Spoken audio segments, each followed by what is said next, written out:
पक्ष आणि म्हणून आपण या समाजासाठी एकत्रितपणानं त्या ठिकाणी लढलं पाहिजे. आपल्या ज्या काही प्रमुख मागण्या आहेत त्या मागण्यांसाठी आपण सर्वांनी एकत्र आलं पाहिजे. हा दृष्टिकोन ह्यात घेऊन आणि आपल्याला या ठिकाणी काम करायचं आहे. अनेक अशा बाबूसाहेबांनी सांगितल्याप्रमाणे मागच्या काळामध्ये अनेक मोर्चे निघाले, आंदोलनं झाली, परंतु खऱ्या अर्थाने काही लोक पुढे सरसावून आणि आंदोलन कसं मागे जाईल, यांच्या समाजामध्ये कशी फूट होईल याही दृष्टिकोनातून काही लोक प्रयत्न करतात आणि तिथं आपण कुठंतरी कमी पडतो. माझी आपल्याला सर्वांना समाज बांधवांना विनंती आहे की खऱ्या अर्थाने आपण सर्वांनी एकत्रितपणानं एक विचारानं जर आपण यापुढे चाललो तर कोणतंही सरकार असो आपलं ऐकल्याशिवाय त्यांना भाग पडणार नाही, हे आपण खऱ्या अर्थाने त्या ठिकाणी दाखवून दिलं पाहिजे.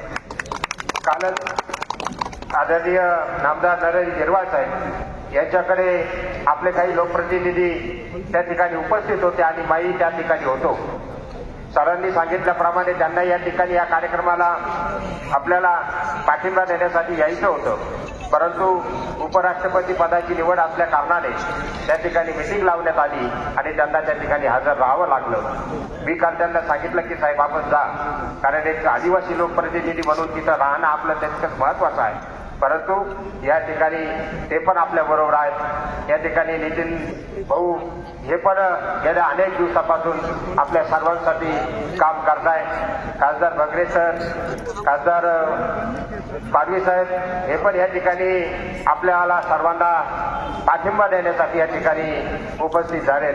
परंतु माझी एकच आपल्याला विनंती आहे की मी आदरणीय उपमुख्यमंत्री एकनाथजी शिंदे साहेब यांच्या कानावर हा प्रश्न घातलाय आणि आपल्याला सर्वांना माहिती आहे आदरणीय एकनाथजी शिंदे साहेबांचं काम तुम्ही आम्ही सर्वांनी बघितलंय आणि म्हणून एकदा त्यांनी शब्द दिला की नक्कीच तो पूर्ण होतो. मला खात्री आहे की सरकारच्या माध्यमातून नक्कीच या विषयावर मार्ग काढण्याचा प्रयत्न आम्ही सर्व लोक या ठिकाणी करू असा शब्द देतो.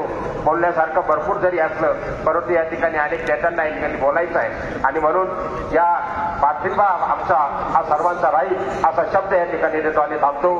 जय हिंद, जय महाराष्ट्र.